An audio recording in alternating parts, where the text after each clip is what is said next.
Hey love bugs, welcome back to my channel. Now I know it's been a hot minute. Okay, I know.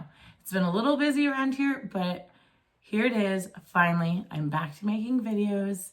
And I decided that this season, for fall and winter, I was just gonna combine the video and do an overall catch up winter fall situation because I've read some amazing books and I really want to talk about them. So let's get to talking about books.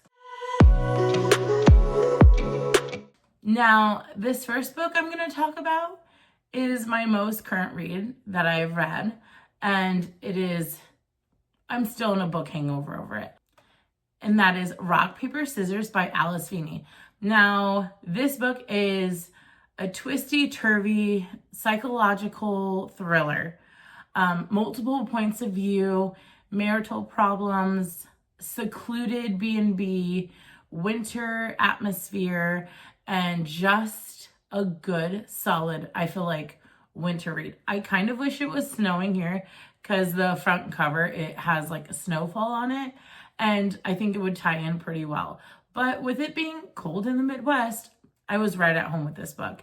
It took me a few days to read it, and when you think you know what's going on in the book, it flips and then it goes completely different. You're trying to solve this problem of what's going on.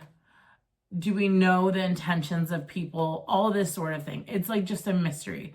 And when you think you know what lane you're in, you're not in the correct lane. Get out of the lane, go in the next lane. And it's just that from I would say, once the action starts midway to the end. It is just you're trying to figure out what this whole plot is, what this whole storyline is, and I think it is done exceptionally well. Now, in a whole different genre, I read The Rom-Commers by Katherine, and it is a sweet, but at times sad because it deals with different topics and aspects, as well as grief and finding love and figuring out what the main character, what she wants to do, because she is in this role as a caregiver because things have happened in her family dynamic that now she's in this role and she's trying to figure out what she wants to do with her career and kind of stalling in this small town, or her town. I don't even know if it's small, but her town, and trying to figure out, I need to get away and I need to start my career in a place that flourishes that career as a screenwriter, because where she's at, there's no type of I guess work in that career field for her where she's at. So she has to make some decisions, and she teams up with another screenwriter. So it was definitely a sweet read at times, but it gave you all the feelings that you want. Another book I read was Wife After Wife by Olivia Hayfield, and this is a modern Henry VIII retelling. And the main character is the CEO of a magazine, and he wants to get into different aspects of the social media, for the internet and different magazines, and just he wants to become this I would say this huge mogul in this setting. And it goes through his career field, but it also I was more focused on the wives. I wanted to know about all of his wives because they were such strong but different characters in their own right. Not trying to make it seem so bad, but he was kind of an idiot. I'm just gonna say that. And every wife that he had in this book was phenomenal in her own right. And I understand the appeal he had of getting into a relationship with them because they were awesome in their own right, on their own. And I understand that. But yeah, he was such a toad, throughout the whole book. And I truly felt bad for really his children and the wives and his business partners. He was just, I wasn't a fan of him. And I just kept reading the book because I liked the story and where it was going. But man, oh man, a lot of characters. There's a character index in the back, and I was super fortunate for that. Another thriller I read this season was Local Women Missing by Mary Kubica. I think that's how you say it. It all starts off with a woman, mother, and a daughter going missing. And you don't find the daughter for 11 years. And then it just goes into this, who did it, what's going on. And it jumps back and forth between timelines of when the child is reunited with the family, and then goes back to the like day of events, because it is a wild ride. And there's a lot of people that go missing in her, I would say, neighborhood development.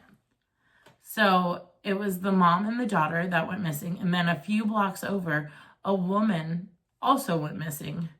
And it is just like, what's going on? Are they connected? Is this like a singular event? Is it one person like creating this havoc and like taking these women? Like, what is it? And I legitimately couldn't figure it out. And it was jumping around and jumping back and forth. It did a good job of keeping your attention throughout the whole book. My next read, I had it on hold at the library because it was so popular. And when it was my turn, I was elated to get this book. And that is Remarkably Bright Creatures by Shelby Van Pelt.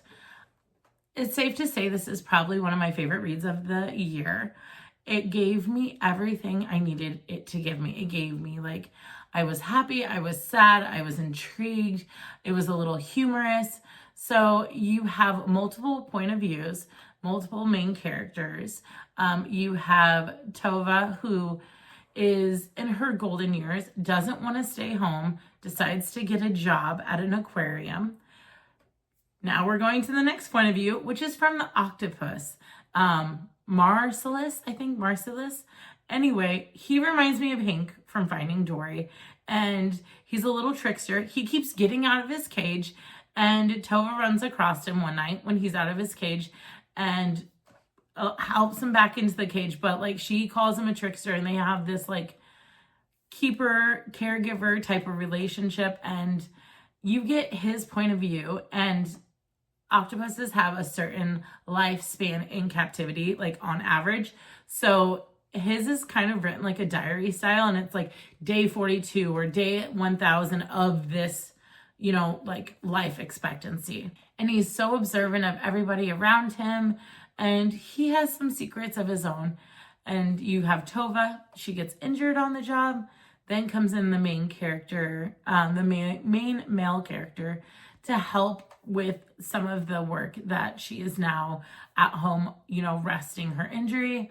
And he's trying to find some family that he has lost connections with, because he is out, a younger kid, and he's out trying to figure out like, where do I fit in? You know, all these questions, and like, I need to find family. So he's in his early 20s, and he's just trying to find some lost family connections and figure out kind of a full picture of who he is and how he's been made up and all of the things. And it's just, it has all the stories. I'm not giving it anything away, but it has all the feels, and it was such a good book.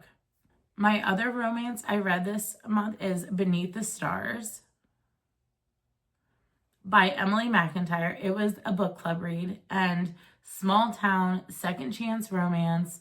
The main male character comes back into town because his family still lives there, and his dad is planning on retiring and giving the family business off to him. He runs into I feel like the girl that, right girl, wrong time. They were young. I liked it. It was a quick read, and it was sweet. It was exactly what you needed out of a romance. My next read, I was able to get the audiobook. It was available to me in September, which I felt like was such a good way of remembering 9/11. And that is The Only Plane Left in the Sky, an oral history of 9/11. And it truly was, I feel like, such a good way to remember that day. And there was an array of different points of view and different, all the people that were in the book. It was like a full cast audio. And just hearing their stories, where they were at, what their job titles were, it ranged from a school teacher to the military to the Secret Service to just literally every type of profession, every type of just viewpoint, different locations. And the fact that we all lived that same day, but in just completely different avenues and different, I mean,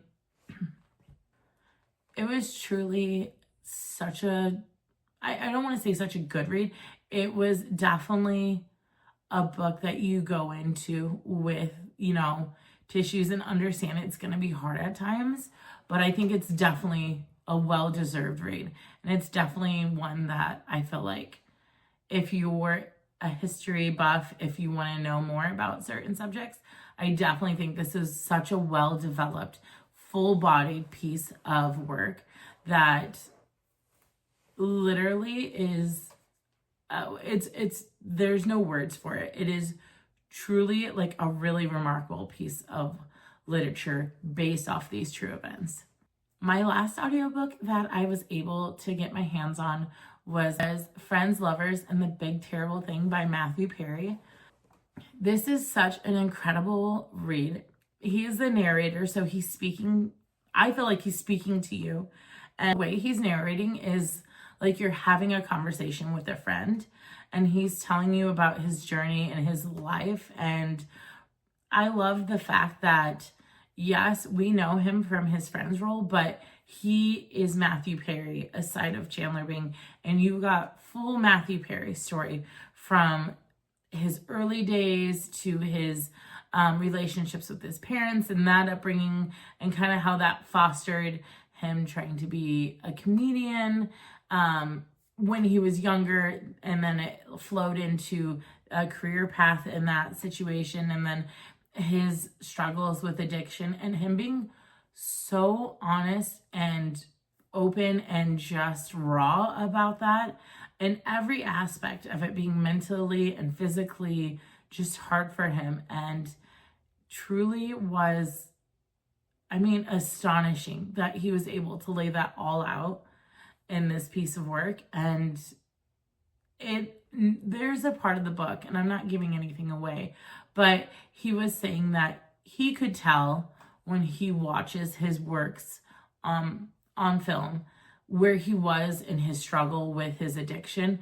And now when I watch his works, that's all I think about is like, oh, he's here or he's there. Like, yes, he's a great actor, and yes, I love Friends, and yes, I love Fool's Rush and all the, 17 Again and all the other films that he, was in.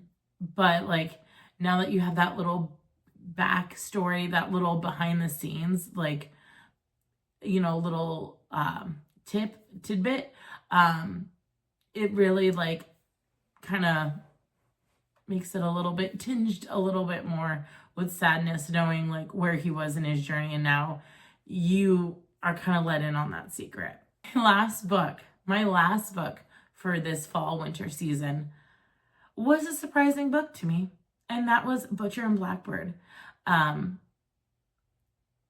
it by? It's by Brynne Weaver. I'm sorry, I almost forgot to tell you who it was by. I'm kind of shocked and wordless about how to say this. So it is a serial killer romance, and the main characters are serial killers, but only to people who are serial killers in itself. So they only kill people who have done harm and killed other people. So it's kind of like a good serial killer. I don't think you should be killing people, but if they can capture, you know, if they could capture them, whatever the case may be. This is definitely a genre I have no business being in, and I did not even know what was going on. But I like the aspect of it. It was intriguing to me. It kind of terrified me a little bit, and I'm thinking it, you know, traumatized me into not wanting to eat at other people's houses if they seem to be a little sketchy. That's all I'm going to say. If there's a prospect and you're like, I think that this person might be in the business of, you know, harming people, probably wouldn't eat their salad or ice cream.